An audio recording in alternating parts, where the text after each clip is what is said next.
Chat Night Africa Live, about to begin. I'm coming back. I'm coming back. I'm coming.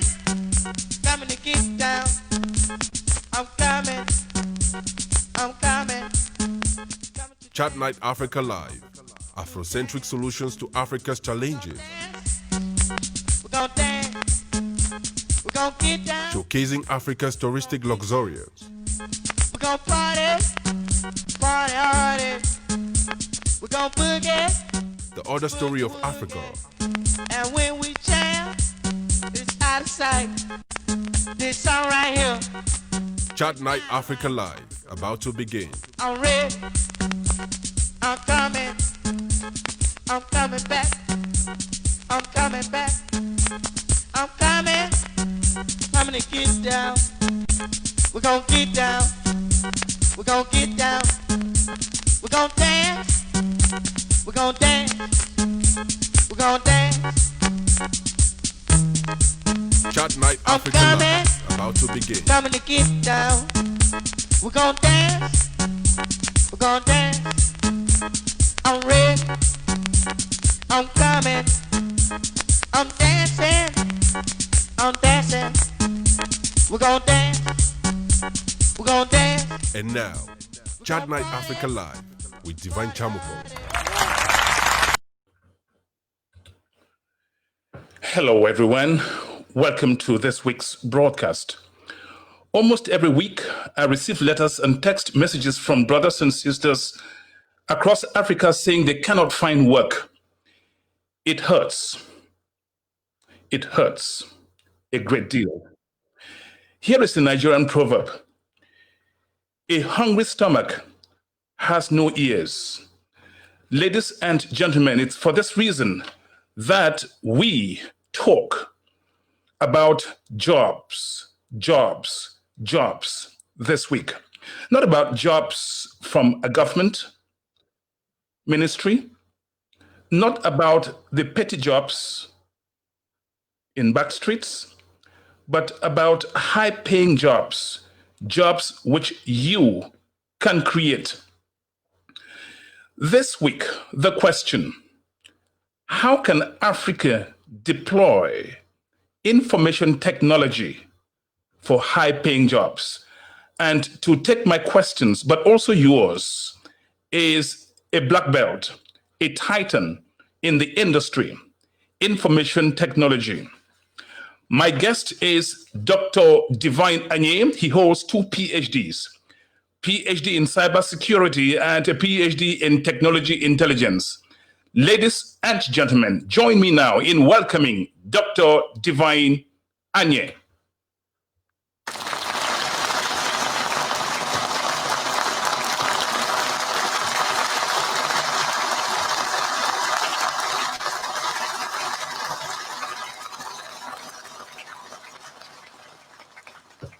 This is the friend I describe as a black belt in information technology. And from my brief introduction, you understand why I call him such.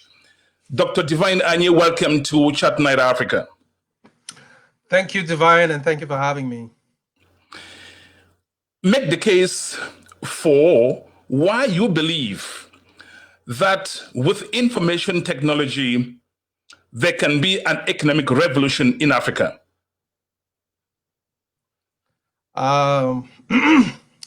Divine, thank you for the question. Interestingly, I will be saying that we can just turn and look next around us, and we'll see how the revolution is happening with different communities. If you check, say, look at France, all right, where France has the youngest economy now, fastest growing in Europe, and it is because of their ability to launch the startup engine. The startup engine has the capability of not only creating jobs, but creating small entrepreneurship within the youth population. They have one of the youngest and fastest growing industry and population. And so France, before the COVID, was a very, very transformative economy, bringing in and creating new jobs for youths. And if we turn back and we look at what we're doing in Africa, we should be asking questions like, okay, what is our startup status. How many companies do our youth create every month? We can measure that. How many jobs do those new companies create? We can measure that. How many youths graduate with, we'll call them information technology degrees? We can measure that. How many companies are hiring information technology, I'll call them professionals? We can measure that. How many universities are actually offering information technology programs? We can measure that. Vocational schools, we can measure that. And that is how this whole information technology fits within the platform. We can also look at how many companies are transforming in Africa, deploying new technologies, retiring legacy ones. Are we still doing business the same way? And all of that, the opportunities that information technology is going to bring into the job market, into the economy, and all of this will create jobs. The important thing about an economy is when you get stuck with your budget and you keep recycling the same budget and balancing the same budget every year, you want to start looking at how do you create jobs. You grow economy by creating new jobs, by creating new companies, entrepreneurship, energizing and launching and empowering we call it the startup engine. And when you do that, you create a very solid and a dynamic economy, which is very resistant to a lot of the changes that we can experience. I think with that, yeah, we can stay on track. Dr. Divine Anye, when you talk about information technology, some would say it's like talking about the universe. When you talk about information technology and job creation in Africa, what in information technology are you referencing? I'm referencing everything, Divine. Every industry now is woven into the information technology fabric. A woman who is selling tomatoes in the market has to make a phone call to the supplier. She's using a phone. That is information technology. Somebody has to do Momo. That is information technology. Money transfer through Momo. That's information technology. Coming right down to a call box lady sitting next in front of some institution or any business facility and doing credit transfer. That is information technology. It goes up the chain. Information technology in companies. You don't really have to be all technical because they also need information technology managers. But every organization now uses information technology in one way or another. We now have our taxi cabs back in Africa who are now using GPSs to track taxi, I'll say call it taxi cab owners who are now using GPS systems to track their geographic coverage of a business. We have truck and tank drivers and all these large intercity transportation companies using GPS technology. All of that is information technology. And all these technology need managers. It needs people to operate them. It needs people to sustain them. It needs people who can actually build, deploy, and do and service that industry. So it's not really about some super science thing that comes from the sky. Yeah, but looking at the startup engine itself, you can look at youth thinking about their basic daily problems of their community and to try to create technology applications to solve them.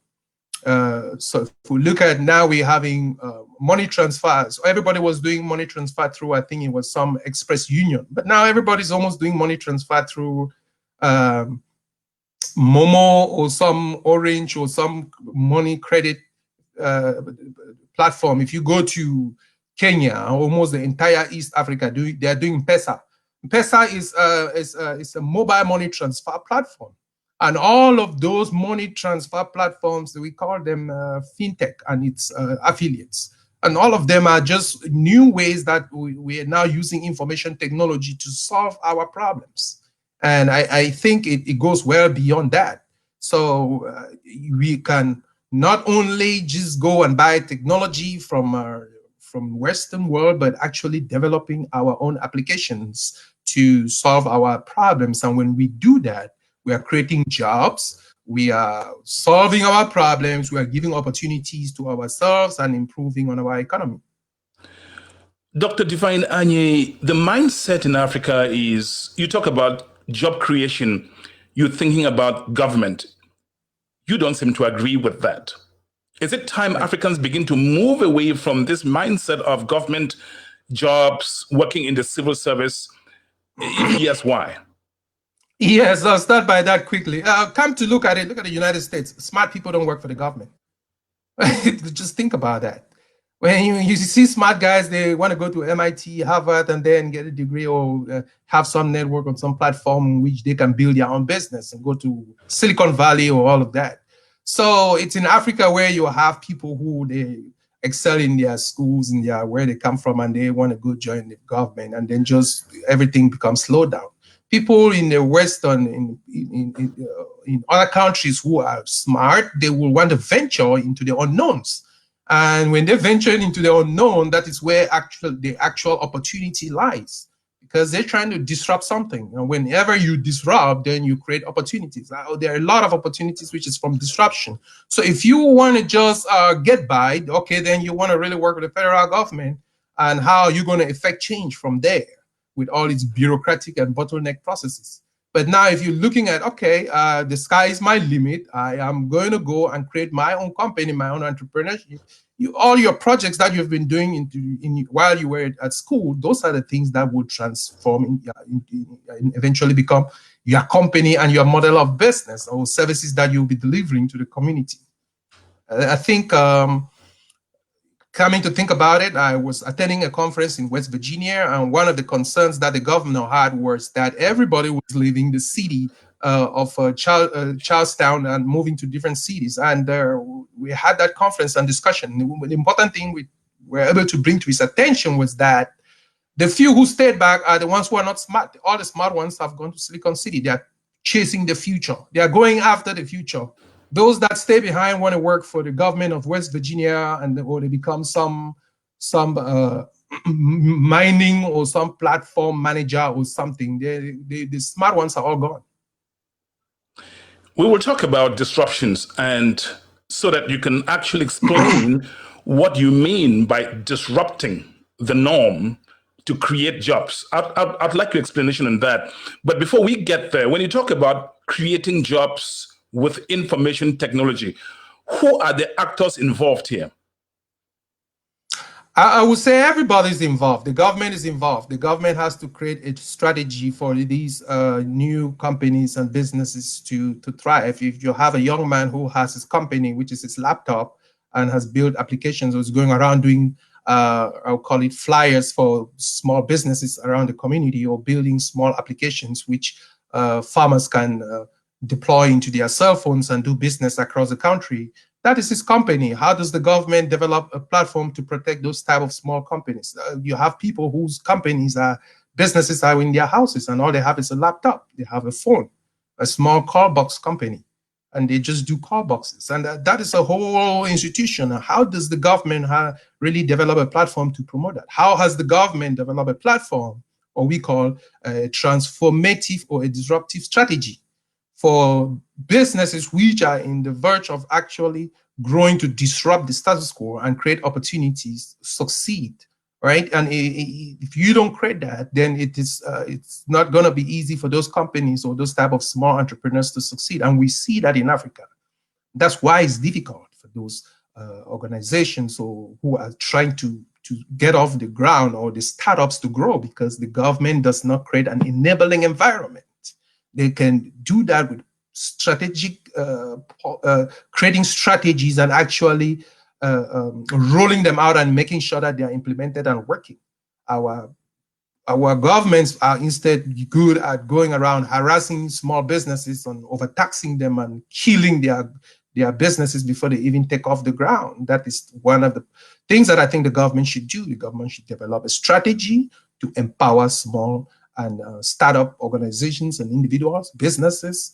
The government should develop a startup strategy, which it has to see that it is implemented. And startup strategies, look at most of African countries have government universities, and all the departments are working independently. The government has to pay attention, make sure that the business schools are working together with engineering schools, with information technology, School of Information Technology, School of Medicine, so that everybody has some entrepreneurial mindset right? Just don't have to graduate and then you go up and down the streets protesting and sitting in the streets and complaining for the government to hire you. Look at Cameroon. I saw people with PhD sitting on the streets crying for the government to hire them to teach in universities. That makes no sense. All right, because they have just shut down their mind. If you have to think, what about you being a creator?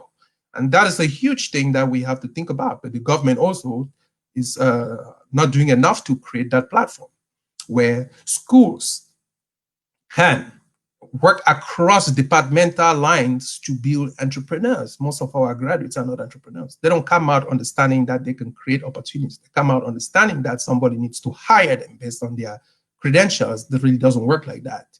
Also look at our families. Are we at our homes actually introducing or talking about the new opportunities, or we're just shoving down what we knew some 20, 15, 30 years back that was actually booming and thinking that that's the same thing? You have a child who's coming off and the parents, oh, you'll be a medical doctor. Who told you that?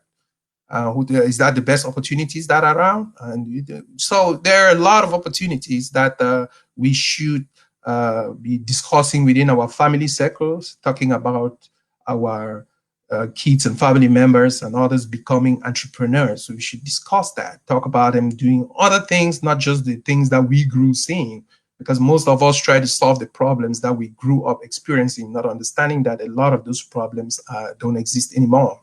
And we should be thinking about the problems of the future so that we can create opportunities. So the government level has to be addressed. Family level, we have to address it. At academia, we also have to address it. Our university presidents and chancellors have to sit and talk across departments that engineers should understand the entrepreneurial platform. Medical students should understand that they can also come out and become entrepreneurs. Every school should crosstalk and they understand what it means to be an entrepreneur. And then when they do that, then most of them start coming off and thinking, okay, I mustn't really wait for the government to hire me, mustn't really wait for a company to hire me. I can create mine. I have worked on all these projects in school, and I think that these can solve some of the problems. I just need to roll them out. I think that that is what should be happening. Dr. Divine Anye.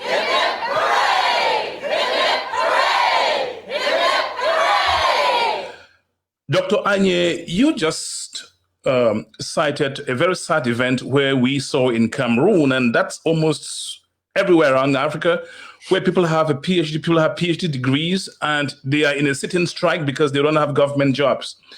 Where do you think such a problem originated? Is it in the family, failure of government, or just the individuals who took wrong courses, or maybe cosmetic programs? And then at the end of their studies, they found themselves good for nothing, but just teaching in the classroom. And I'm not suggesting that teaching is a bad idea, but what I'm saying is, and getting from what you say, if you're going to have a PhD and cannot create jobs, you have to sit by the roadside protesting that government hasn't employed you, it looks like there is a problem. Where do you think that problem is rooted, sir? It's a complex problem. Right, but it ties deeply into the mindset, and you can see some of those problems don't come from the sky. It is a reflection of the government's own platform. How is the government and the society and so many other facets which define the community or people? How do those all play into the problem?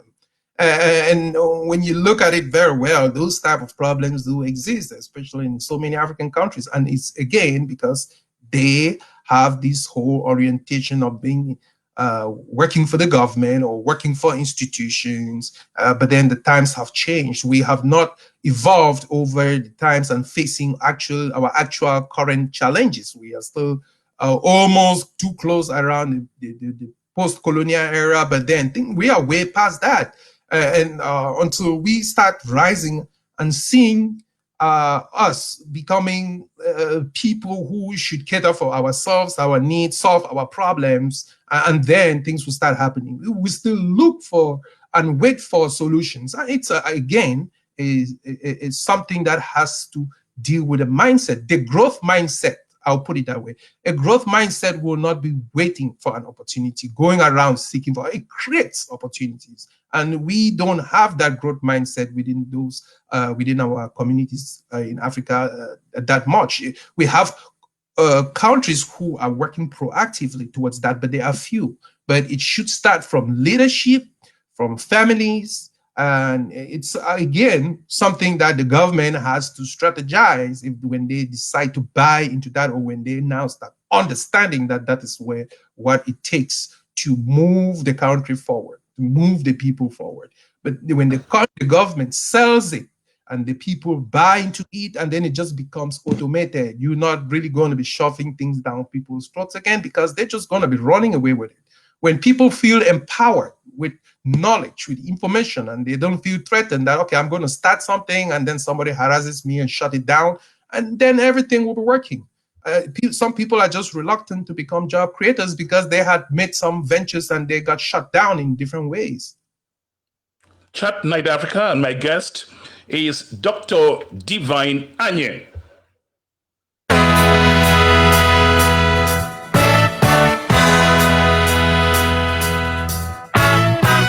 Back in Africa, Dr. Divine Anye, lots of people open schools. I know people in the diaspora who have opened schools at different levels in different African countries. What would you advise? And now we're talking about the academia as a component to making this happen, that is contributing to turning, using information technology as a leverage for creating high-paying jobs in Africa. So if you were to advise, you are a supermaster in information technology, if you were to advise somebody opening a university or a secondary school or a post-secondary school, what would you tell them to do to begin to inculcate this mindset of being a job creator and not being a job seeker? Thank you for the question, Divine. It starts really from the fundamentals as early as possible. Making people to become and understand the entrepreneurial platform. It really has to start as early as possible. Not only does it have to start early, you also have to be able to make that investment in time, in effort, in knowledge, in exposure. And when we create those, so when we create these, our institutions back home, I'll consider us from diaspora trying to create institutions back home. We should look at our environments where we're living in the diaspora and try to replicate that back there. Not just trying to put together a population or and then give basic education. Try to pursue quality, excellence. One of the things that I learned in the military was that we call it special operations cannot be mass produced. So there are some skill sets, some type of people who you cannot mass produce them. And those are the people you want to start thinking, okay, well, how do I create a special program because I find this type of special skills? And that's why I'm working with a program in Yaoundé, Next Gen Higher Institute of Technology. As an example, we are creating a new platform to teach information technology. And we are not teaching traditional courses. We are teaching artificial intelligence, Internet of Things, robotics, cloud computing, cybersecurity, those type of courses that you don't just walk into any traditional university and see. But that is really what is creating the disruption. The disruption is created. We're also teaching data sciences. The disruption is created by these new technologies and people trying to do things differently. So when we try to create these institutions back home and we want to mass produce, we are not going to change the status quo. I think mass production should be left for government institutions, while private institutions create quality and excellence. I went to Sacred College Mancon. It was about quality and excellence. We were 40 of us in our class. And that was something you had to compete. You have to earn your spot. You have to have a reason to be there. And you compete every single day on everything. And so when we're sitting now, I'm looking at myself. I'm trying to create a program in Cameroon to teach information technology. If I have 100 students who have to learn robotics, how am I going to accommodate them? I'm not going to have a lab for 100 students. learn robotics the same in one class or in one batch. So I might have a small program with a lab that can accommodate 10, 15, 20 robotic students, and I teach them and make them be excellent and super. And they'll go and they will replicate. People need, when they start seeing these things working and they are good, then it replicates. Then it starts having this multiplier effect. But we should understand that, again, just doing our traditional going to school, science, math, and come out and I want to go to ENS, I want to go to a teaching academy or some polytech where you go and do the same things that you do every day and you expect a change. It's not possible. It's not. We have to do things differently. The world changes. There's a lot of data which we have to exploit in solving problems, and all of that creates new opportunities. Did we really have the type of data scientists we are dealing with today 20, 15 years back? No. What was artificial intelligence 10 years back? It really wasn't a big deal. But today, just look at it. A lot of things have changed due to artificial intelligence. We're now using it in different ways on which we don't even know, right? Cybersecurity, was it a big deal in Africa so many years back? No. So just come again, look at Cameroon, who has a cybersecurity law. How many universities have a cybersecurity law program? So go back to look at it. How many private institutions are teaching cybersecurity law? Look at it. How many universities are teaching data science, which students can come up, use different algorithms, use different applications, collect data on farmers, and create applications that can help them add value in their production. You just mentioned the word farmers, and that leads me to the next question, Dr. Divine Anye. Typically in Africa, we think because we have the fertile soils and so on, our focus should be agronomy, teaching agricultural sciences. Is information technology, talking about information technology in Africa, some people would push back, isn't something like teaching people shipbuilding in Africa? No, not really. So look at information technology cuts across every industry again now. Just as I told you, the lady selling tomatoes in the market has to call the supplier. That's information technology she has to use, right? So it cuts across every industry. So information technology is already there in the agricultural delivery stage. But then come to look at the production stage, who is producing the best seeds? How do I get my seeds delivered on time? Also look at in the farms, how can I use technology to do irrigation where I don't have to get up in the morning, take a gallon of watering can to go watering each plant. Now we have irrigations that children have configured, things where you can sit in your home and configure your garden to be irrigated and do whatever you want to do. We have advanced technology which we're now using for advanced development of seeds. I think there's Fomundam in Cameroon who is doing a greenhouse ventures. So all of that deals with, there's a lot of information technology into both the farm in growing and in distribution. So, but until you have young people who start investing in developing technologies on how to improve on every industry, then we'll have these opportunities coming up. But if we sit and we think, oh, okay, farmers just have to go to the farm and I'd rather work a few more extra hectares, it really is not going to help change a whole lot. Are you also going to add value on how you sell your products? Because what does it really make to mass produce? And you don't have ways of preserving it. Internet of Things is now what is going to help you to think, how am I going to connect myself directly to my farm, where I can sit at home and control my farm, use sensors to understand how my soil composed is composed of, and what monitoring the weather, monitoring markets, and all of that. All of those things contribute to adding value to the agricultural industry, and technology cuts right across. Dr. Divine Anye, I have a text message from a viewer. You have 2 PhDs, one in cybersecurity and the other one in technology intelligence. The question the text says is,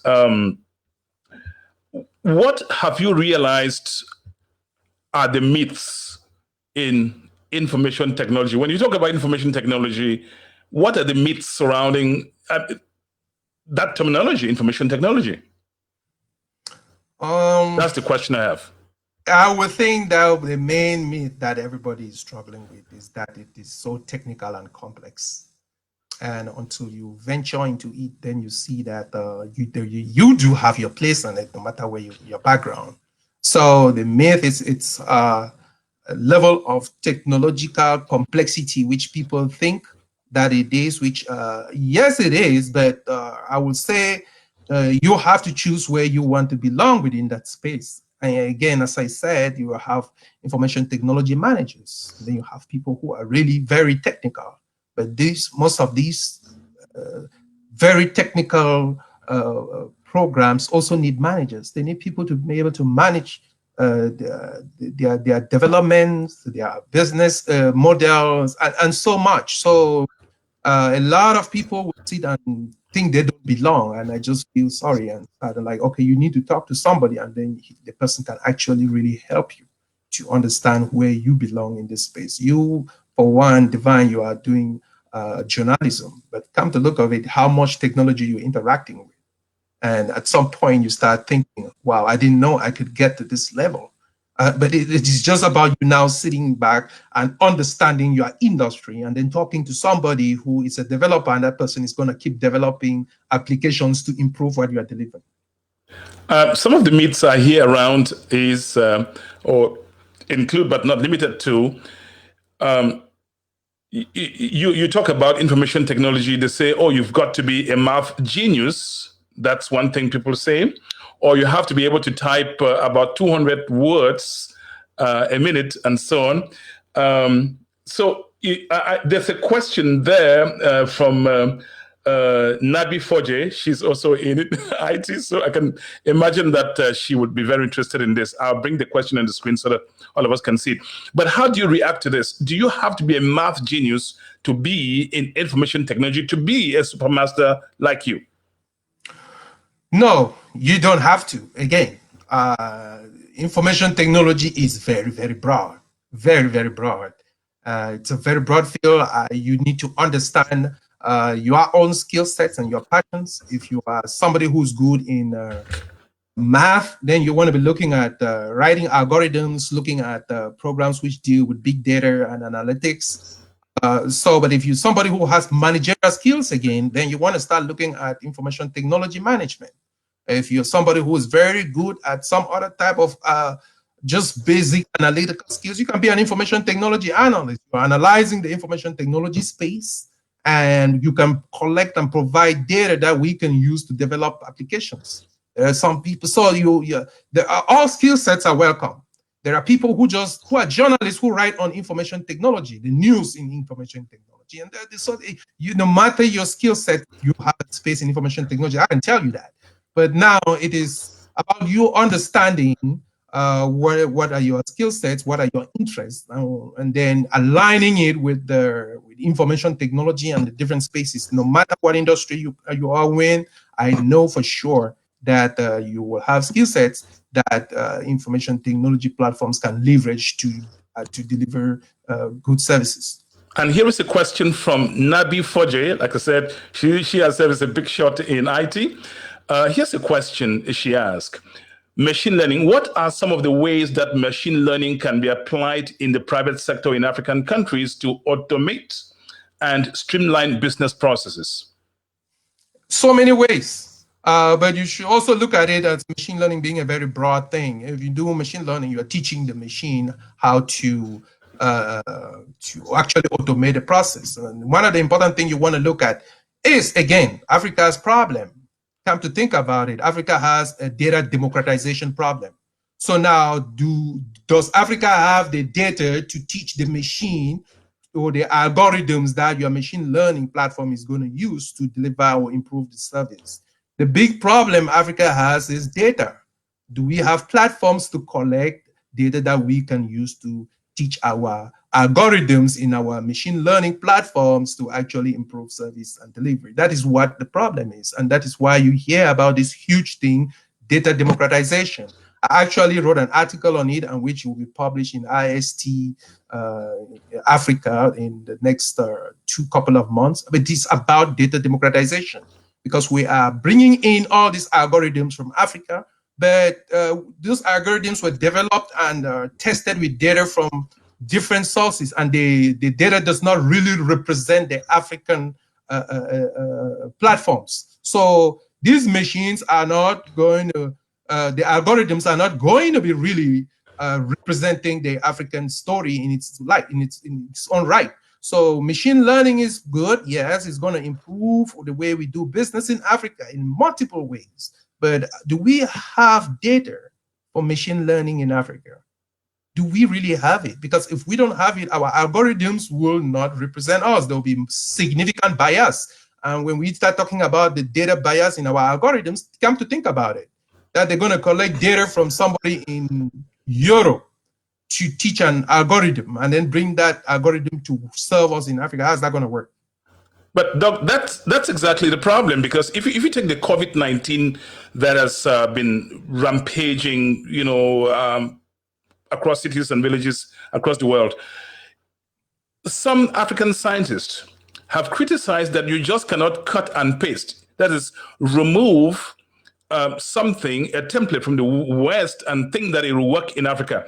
Would you sound the same note of caution? Because that sounds to be like what you're saying now, doing now, that you just cannot get something because it works in the Western world, Western-centric solutions, and think that you cut and paste in Africa and it's going to work. So what are some ways that African governments, big shots like you, born and raised in Africa, now working in the United States, big titans in this in IT industry, how do you make this adaptable to the African environment?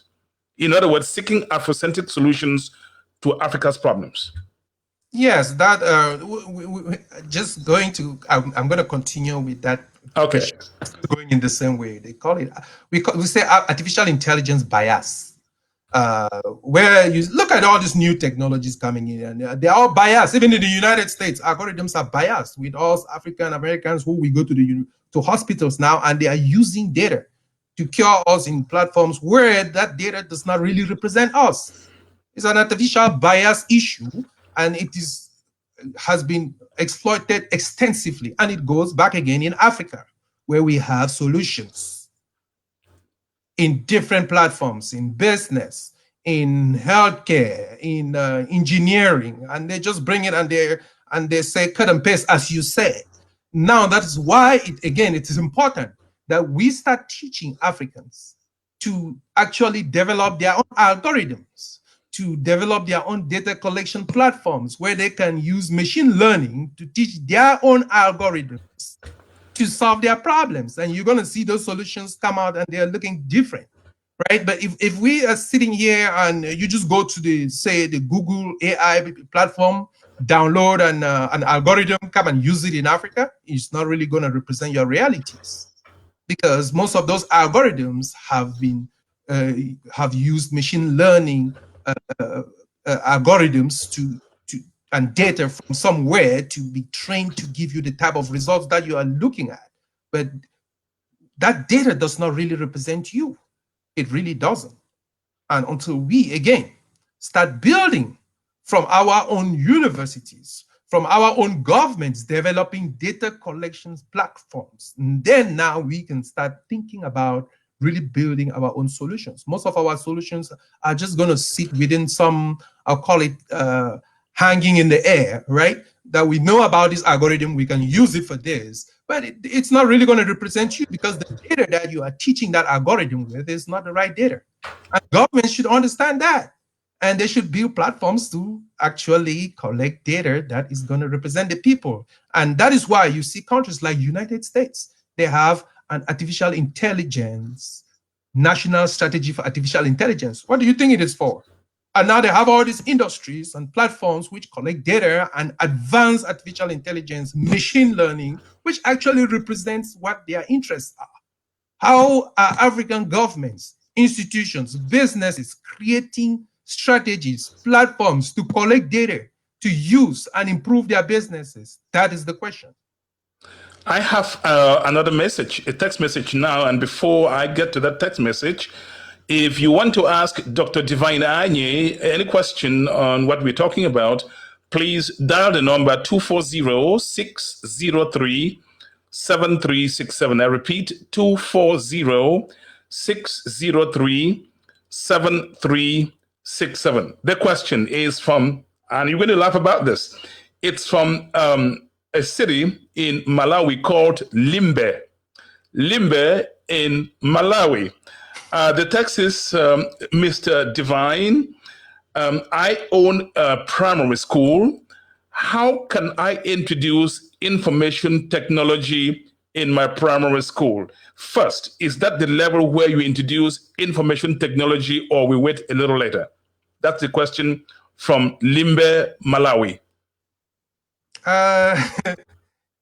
Thank you for the question. I will say that you are already dealing with information technology. I believe you have a laptop at home.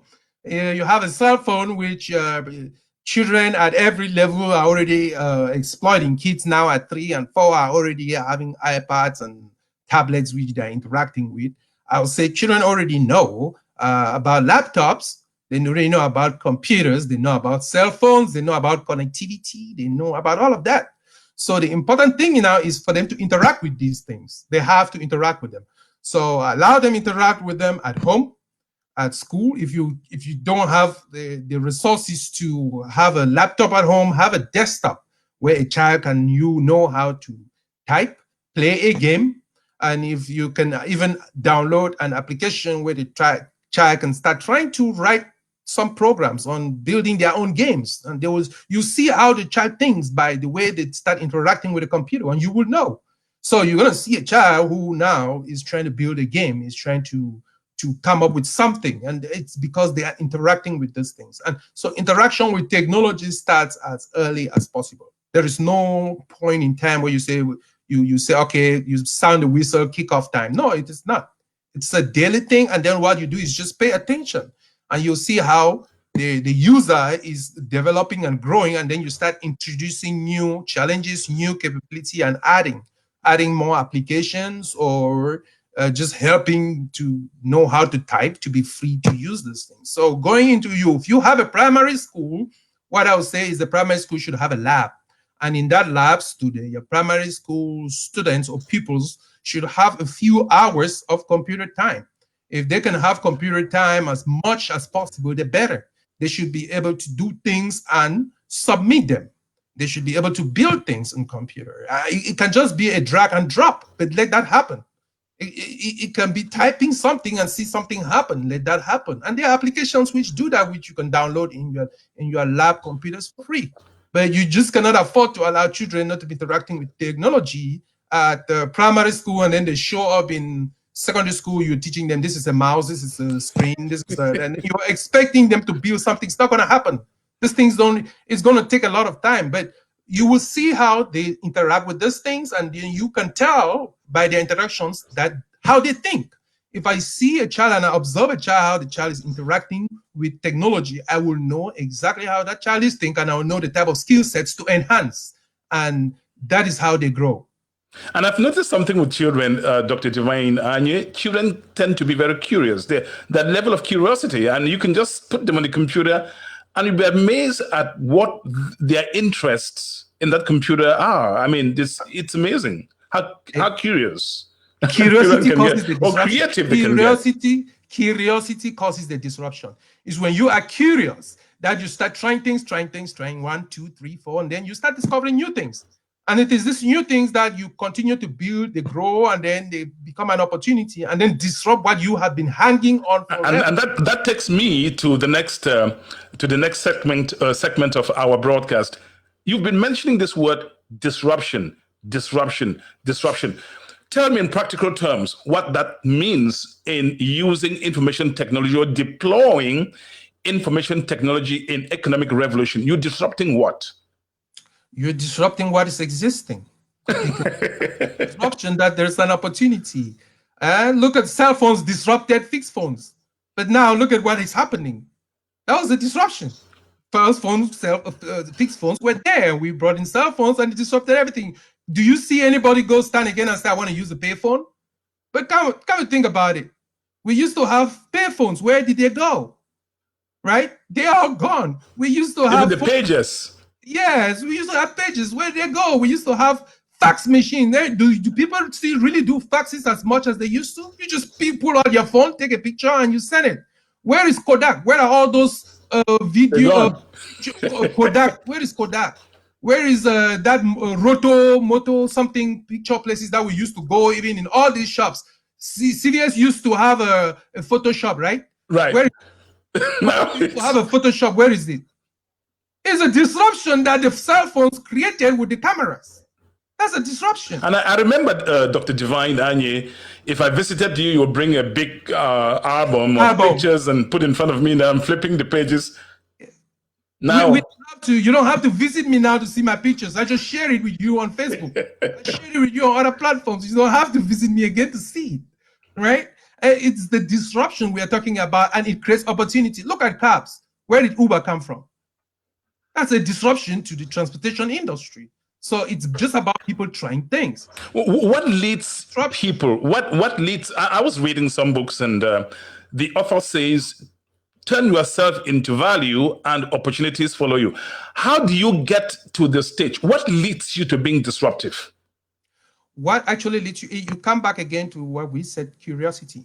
But again, not just being settled down for your problems and accepting them. It's actually you looking at your own problems, some things that really bothered you, and then you go back and you start looking for solutions to those things, right? See, things like Airbnb, people who thought that they are struggling with hotel bills and all of that, and they say, oh, we're going to find a solution for this, where we can find cheap hotel services or hospitality services without really having to deal with this every day. And then it becomes an opportunity. It's by us, again, looking for basic ways to solve our problems, and then they grow into opportunities that we don't believe.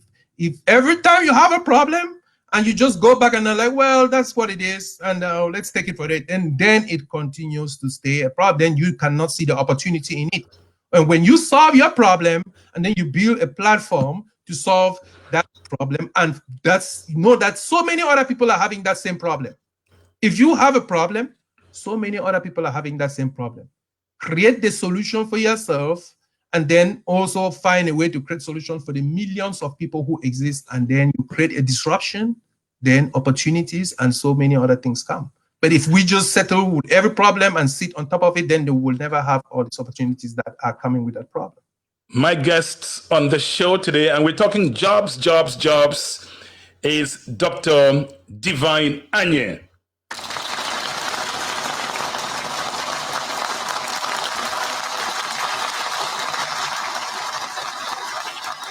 Thank you. Dr. Anye, you cannot talk about disruption. You can't talk about economic revolution, deploying information technology in Africa without addressing Africa's chronic power problems. African governments are busy building dams. You're not so much a fan of building dams. How do you get to handling this problem? Because it's honestly the foundation. It's foundational to any economic development, whether information technology or not. How do you address that? You see, just because, again, I'm one of those who say I don't look for traditional solutions. I'm going to say, well, you can have your dam, but have a couple of dams which should serve particular industries. But then you have other, call them alternate power supplies. We're now talking about new forms of energy and renewable energy forms. And when we pursue those, then we see that it can create a lot more opportunity and options.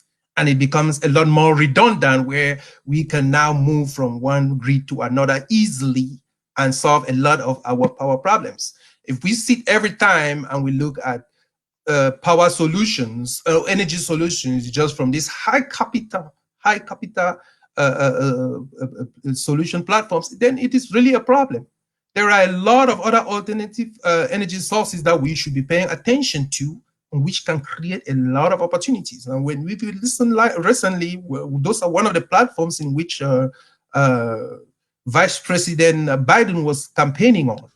Alternative energy sources. It is huge, and we call them renewable energy sources. And so if we start paying attention to those and looking for the opportunities which they do exist within our communities, and then it's going to give us a lot more opportunities. But come think about it, you're going to spend billions of dollars to build a dam, and where if that dam has one problem, everybody is cut off. But what about you build multiple sites of, say, power plant, solar plants, wind plants, and then you make them redundant where they can alternate and you can solve a lot more problems with it, and actually what we call compartmentalize, right? Assign some small compartments of those power sources to different small communities and even have them manage them. Then it's going to create a lot more opportunities to those communities, right? And gives them access to new technology and jobs, and they have, I'll call it, they have energy options. But when we stick to these billions, where we go and we invest in technology which is foreign, which we are going to buy, and somebody builds a dam, maintains the dam for so many years, and all the proceeds, and some of the engineers, 90% of the engineers are theirs, and some of that, it is not smart investment to me. This is Chat Night Africa. I have a question again from Mercy Nabi Forjay. This is what she says. I read stories every day of people getting scammed because they clicked on a link they shouldn't have got, or they shouldn't have, and got their personal data stolen. What is the best way to teach as many people as possible the basics of protecting their personal information? I know that even though we're not talking strictly cybersecurity here, I mean, when you hold a PhD in cybersecurity, you can expect somebody asking you that question. Yes, Dr. Anye. Yeah, again, that there is no way you can stop that by just having people become a lot more aware and disciplined. Stop clicking. But people are curious, and the curiosity is that the scammers are smart. They play into your emotions. They're going to put out this message, well-crafted message that compels you to click. And then because you buy into their emotions, that's what we call social engineering. They're just exploiting your emotional, human attributes, and them drag you into clicking something that you are not supposed to. The important thing is just being aware, and everything we should do is to teach, I'll call it cyber hygiene at a very, very basic level. Let children understand when not to click. Let adults and everybody understand when not to click. If this thing is too good to be true, then it is definitely not true, and people should pay attention to that. What is difficult in somebody telling you that in an email that, oh, well, you need to click here to update your credentials, and then you just say, oh, well, I'll not click, but I'll call the bank and actually understand what is going on. But because we are so quick at clicking, and clicking is easy and it's simple, we think we'll click, oh, let me click and see what happens. But now you've already clicked. Unfortunately, it's really a matter of discipline and awareness. We deal with it at domestic level, even at organizations. You have businesses which, with the most trained professionals, with all types of investment in cyber awareness programs, but then they still fall prey into those type of attacks. And there's really not much we can do about it, but continuously doing awareness training. So right at home, we should also be helping ourselves and others to pay attention with what they're clicking on. Here is a question from Lambert Mbaum. Is there no difference between IT as a shortcut to having a job versus IT as a career path? Could you speak about IT as a career path versus just a quick way to having a great job, a six-figure job? That's from Lambert Mbaum. Well, yeah, you see, I'm one of those who think that some people look at IT as a quick way to make a living or some type of income, but IT is really a career path. The important thing and which I talk to anybody who's trying to venture into that is I talk to you and understand what is your background, and so that we can properly align your background to the IT industry. Just as I told you, Divine, there are people who are IT professionals but in the journalism industry, and what they do is write about information technology. There are people who are cyber professionals, all they do is write about cyber threats. There are people who just write about cyber vulnerabilities. There are people who write about technology news and development. And so there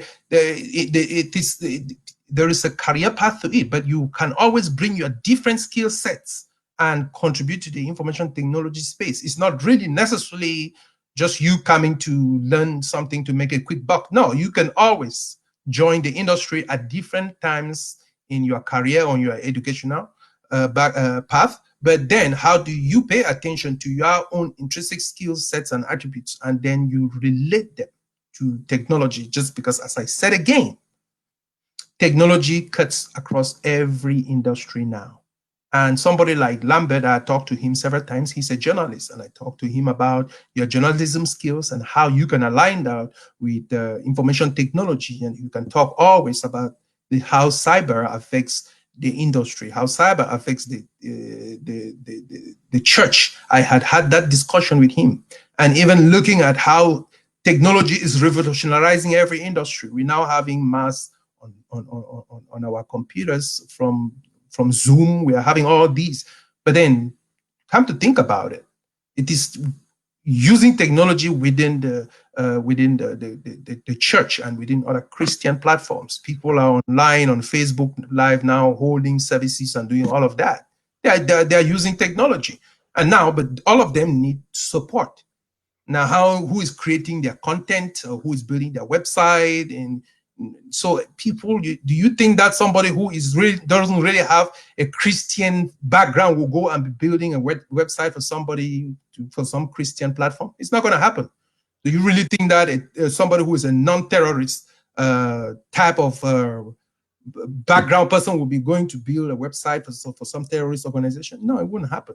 So every industry and background and feelings and attributes, they all have to deal with the information technology age and the jobs and opportunities that they create.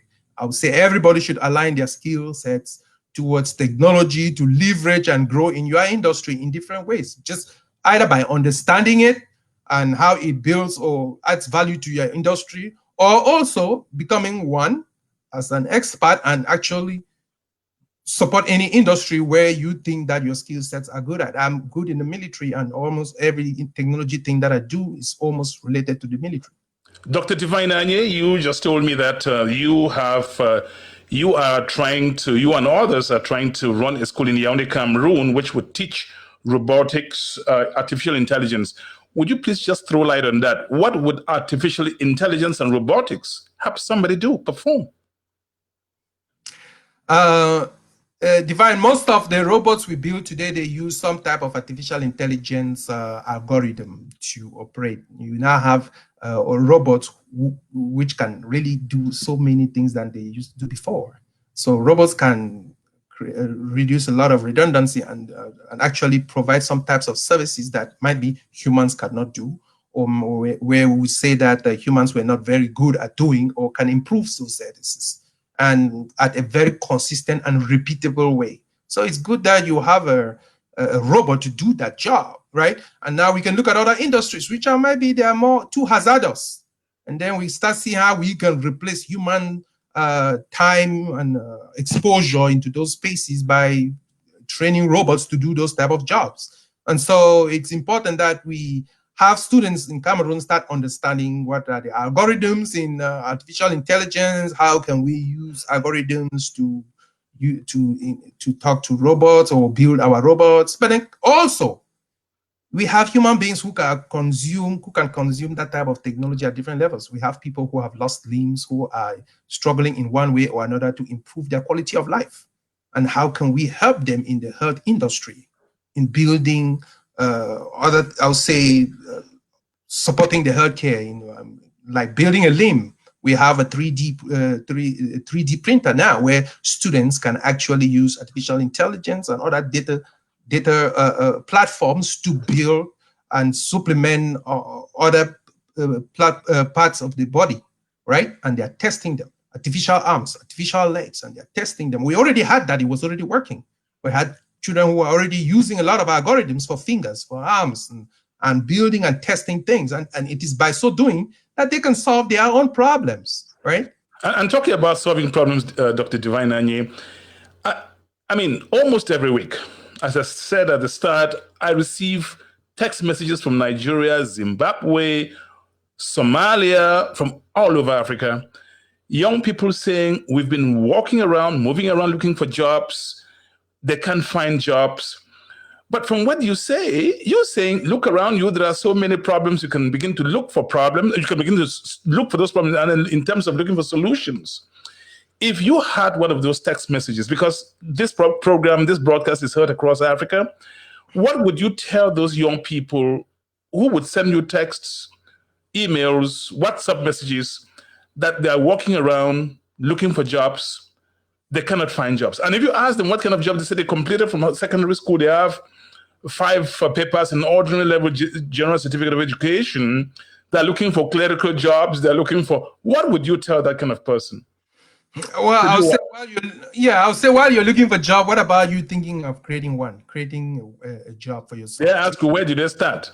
Where do you see, again, we have not set a lot of our youths for success, right? And we haven't set them for success. You go and you have a certificate in general education. What particular skill set is it in that general education? And you're looking for a clerical job. Did you do some typing? Can they test you that you can type 30 words a minute? Can somebody test that? Can somebody really, can you really attribute yourself to a specific certification that you graduated and how which you can actually deliver a certain type of services? Because when you are graduating and having a very fixed skill set, which you can actually support a particular industry or deliver some type of services, then you will also be thinking about the problems within that industry. And now you can start thinking of how you can contribute or solve some of those problems. But again, if we go to school and we just do general stuff and then we are coming out and then we're looking and like, okay, but where do I belong? I'm just looking for any job. Just give me anything. It really doesn't work like that. If you had been in school trying things, building things, researching or trying to do something, by the time you graduate, okay, so while I was in school, we tried to build an application. We tried to build a website. By the time you graduate, you discover that while looking for a job, you saw somebody who is selling food who needs a website. You saw somebody selling food who needs a flyer.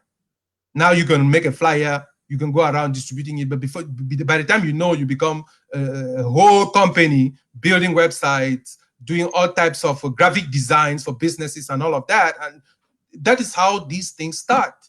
Again, while you're going to school and you are not even identifying particular skill sets and you are not trying anything, again, you are not testing anything, you are not doing something that gives you an opportunity to be hands-on or think about being entrepreneurial, then you will just come out and be going up and down the street looking for jobs. I think, Divine, because growing up, people used to, when they graduated from high school, looking for career paths or furthering their education at universities, they were looking at some fancy names.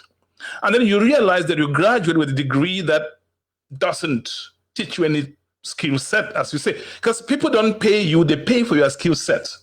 Yes. Somebody's paying for your value. What do you bring to the table? Correct. It's just not bringing you because you have a degree. Degree to do what? Even if it's teaching, just having a degree in geography doesn't qualify you to teach. Right. You want to make a comment on that, sir? Yes, because when you're showing up to a school to teach, they'll say, where have you taught before? Or like show a credential of teaching. So you just because you have a degree does not make you a teacher. And that is some of the continue to add to the problems that we have back there. That somebody graduates from university and becomes a teacher with no pedagogic background, no platform on how to transfer or impact knowledge, motivate students, right? Did not try anything. Somebody did not try anything. What have you built? That is why when you are being hired to a university here in the United States to teach, they start asking you, what are your research backgrounds? What are your research interests? So that they can align it with their students. If you are not going to be researching, you are not going to be motivating students to think and build things and solve problems, then how are you going to make students, add so much value to students or make students be competitive in the market. So again, we should look at what our products. Those students coming out not having jobs, cannot create jobs for themselves, cannot contribute to the economy, are a reflection of our platforms. That means our schools are not actually teaching the students to contribute to the economy. And we should go back, sit again, and look at those programs, right? Do we have counseling programs that are actually teaching things that matter? Go back to look at it again. How many universities in Cameroon today have an artificial intelligence program? How many? I will tell you again, Cameroon has an information and communications ICT national strategy, in that national strategy, it says that all schools should be using information technology to teach. Right from primary school, nursery school, secondary school, how many schools use projectors just to teach? Where a child will sit and say, okay, now that's a projector. You connect the projector to a laptop and then you project. How many schools use projectors? How many you have information technology class and the teacher is teaching with chalk on the board, an information technology class? How are you helping that student? That's a really important question right there. Yeah, so you see, I will say again, we have not built the platform to be successful. Our schools are not built to come up with successful students, because again, students who carry these things forward, they will carry it forward when you are exposing them to technology, to entrepreneurship, then they have that mindset. That, okay, I am coming out. If I don't have a job, I will create a job. I'll be a job creator for myself and for others. I tell you something, Divine. I traveled home. Interact with the technology. I traveled home at some point, went to a clothing store. I mean, they sell beautiful stuff there in a town called Bamenda. I asked him if he had a website. He said, no, he didn't. I said, then how do you market these things? He was looking at me. He didn't even understand why he should even have a website. When he has all these beautiful shoes coming from Italy, France, Britain, all these suits from Italy.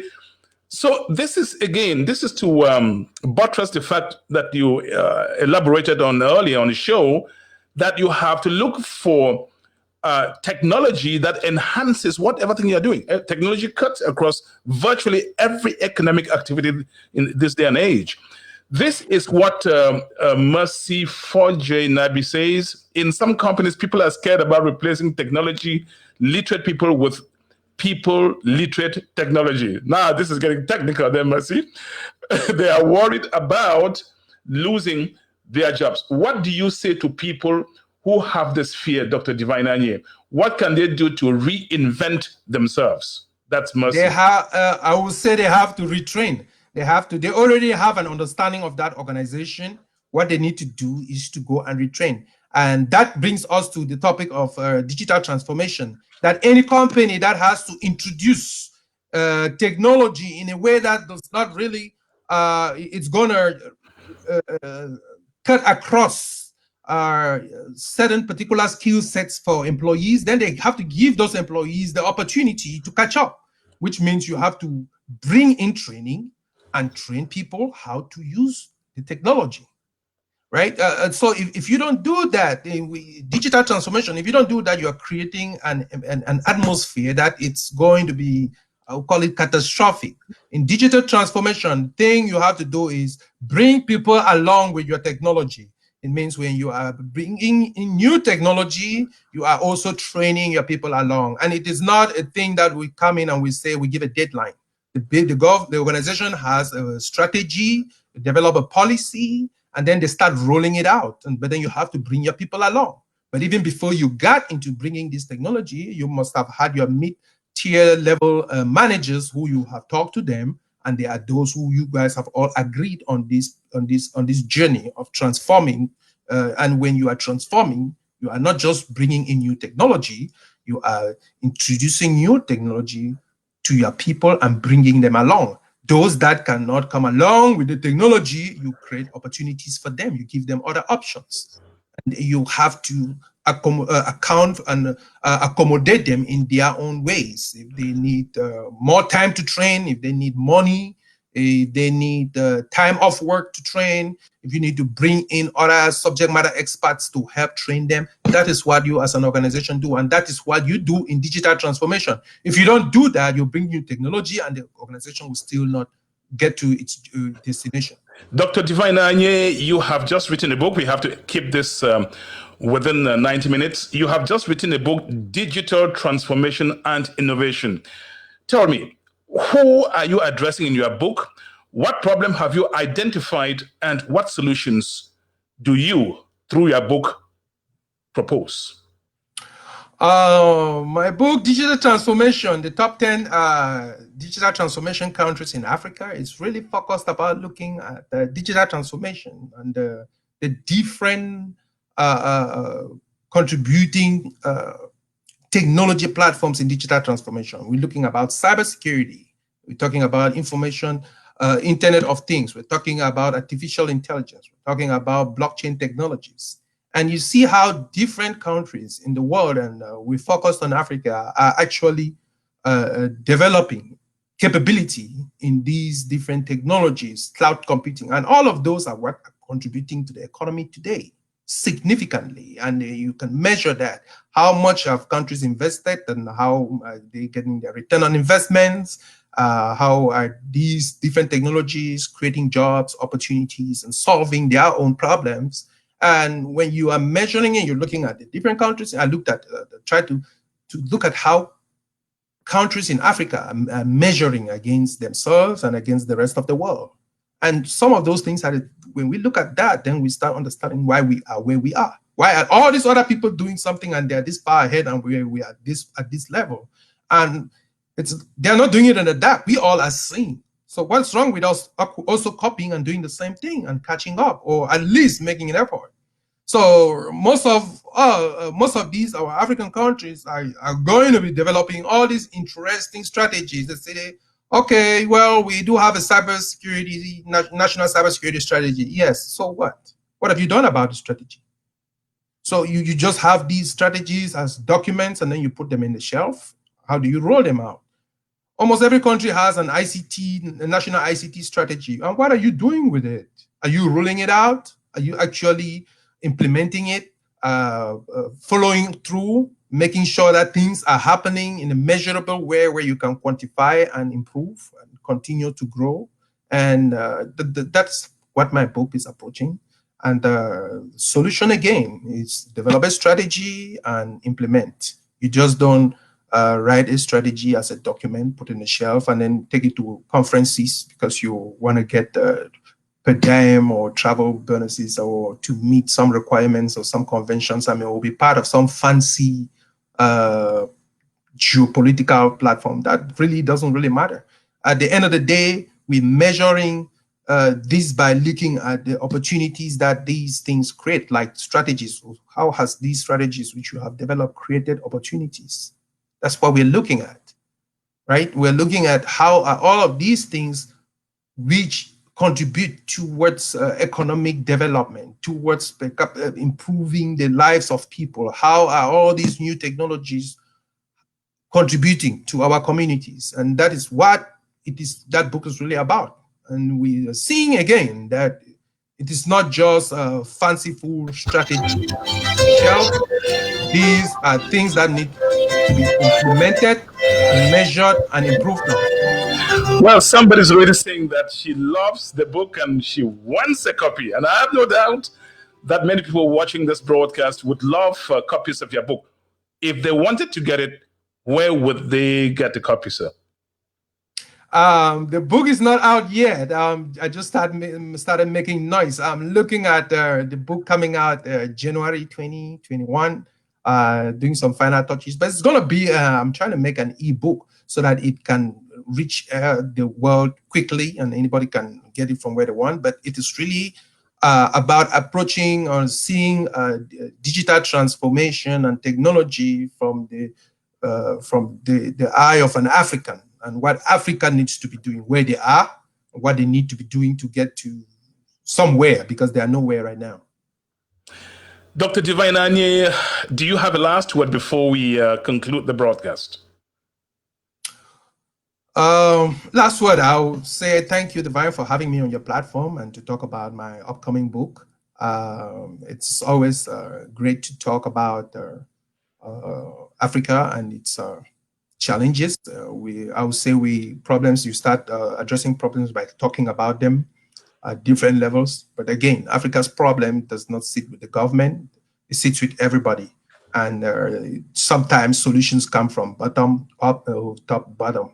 But we Africans might sit down sometimes and be too complacent. We need to wake up at different levels. At the family level, you don't dictate to your son or your daughter that, oh no, you go be a medical doctor, you go do that. Sit down again, be open-minded, look at the world and face challenges and try to solve the problems around you. They will create opportunities, create jobs. We can also not only depend on the Western side, we should also look at the West, also create, depending on us from our own creations. And it is until we start again paying attention to our environments, solving our own problems. And just like what you are doing here is part of solving our problems, right? And thank you for this platform. I know I said your last word, but I just got in a late question. Yeah. Dr. Anye, I am looking at getting into the IT field. I'm so confused as to which one to get into. He cites database, Scrum Master, Linux, Unix, and all the like. Cybersecurity. If you were to advise somebody to take an IT career, I mean, with the legion of them out there, how do you respond to this gentleman? I don't know because again, yeah, no, I don't advise anybody to pursue something for money. Why not? No, sustainability. You need to look at something that you will last in it and you will grow. Yeah, and those are very important for me. That's why I found myself doing the things that I do. That it's going to last sustainable and I'll grow. But then again, coming to think about it, I understand. I don't know who the young man is. I really cannot advise. I don't know his technical background, his age, so many things that I consider like a professor when I'm talking to my students that I advise them or I'm looking at them and like, okay, you have a better shot here to doing well, but then your background also really matters, right? If you're not a very technical person, why don't you follow this path? Because it's gonna really give you a platform to grow. And sometimes people really just don't cut it. You want to pay a lot of attention to your existing background, how it aligns to the different IT platforms. You want to pay attention to the job market. You want to pay attention to the pay. You want to pay attention to everything. Just don't sit and they say, oh, database makes 200,000 and you pursue it, or cybersecurity makes 100,000, you pursue it. That's not my motivation. I don't tell any student that. Somebody's asking me, I know that we said we're wrapping up and we should wrap up in not more than 10 minutes. The person is asking me to ask you this question, Dr. Divine Anye. You did a PhD in cybersecurity. Why would you go bother yourself doing another PhD, this time in technology intelligence? What were you trying to achieve? You know what I have. Hey, you didn't stop. I think that's in essence the question. Yeah, it is. Very interesting. Interesting thing is my terminal degree in cybersecurity was really, really professional based. It was based off of so many years of practice, right?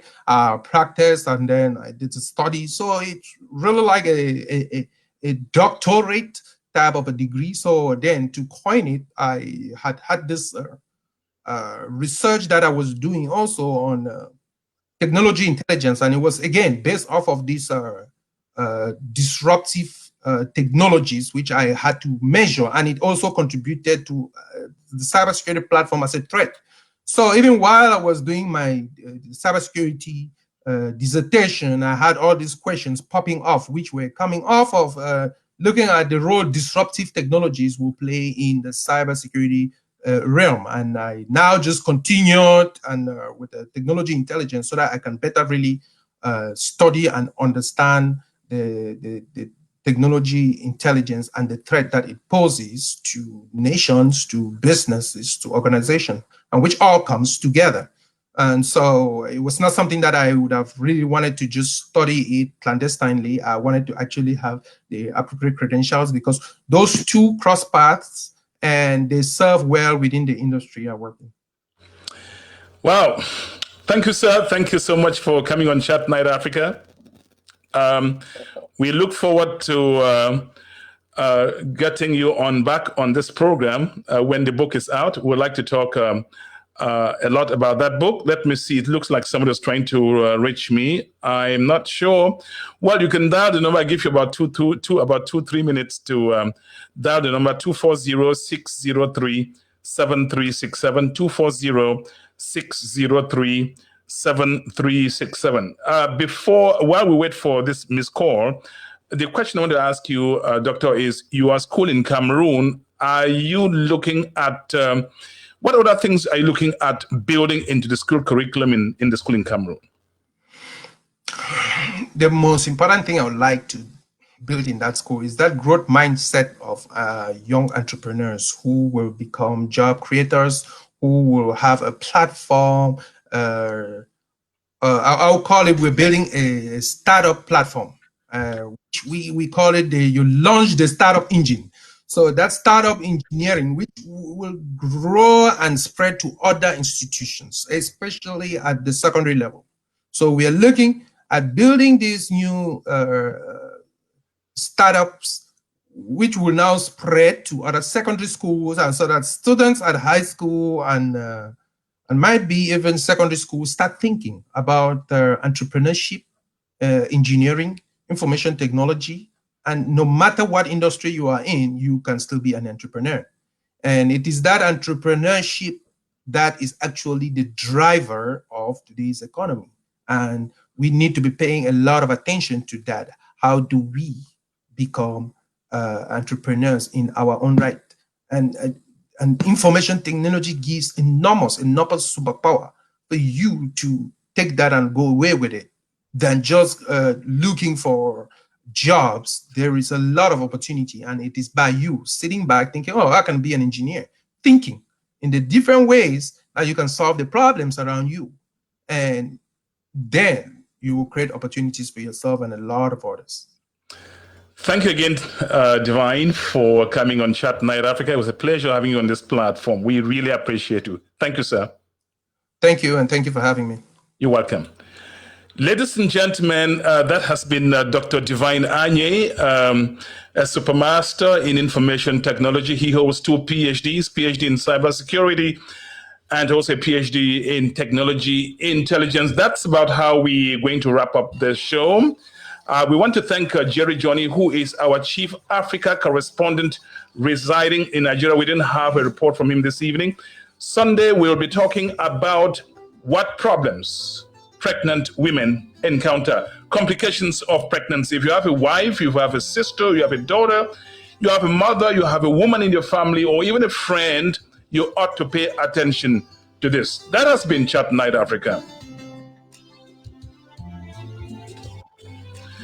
And it's here that we conclude this day's broadcast. Thank you for watching. I want to thank all of you who sent in your questions. Those who are watching and sharing, please go ahead and share the broadcast. Chat Night Africa. Thank you for watching. I'm coming back. I'm coming back. I'm coming. Coming to get down. I'm coming. I'm coming. Coming to dance. To dance. We're gonna dance. We're gonna dance. We're gonna get down. We're gonna get down. We're gonna party. Party hardy. We're gonna boogie. Boogie woogie. And when we jam, it's out of sight. This song right here, it's dynamite. I'm ready.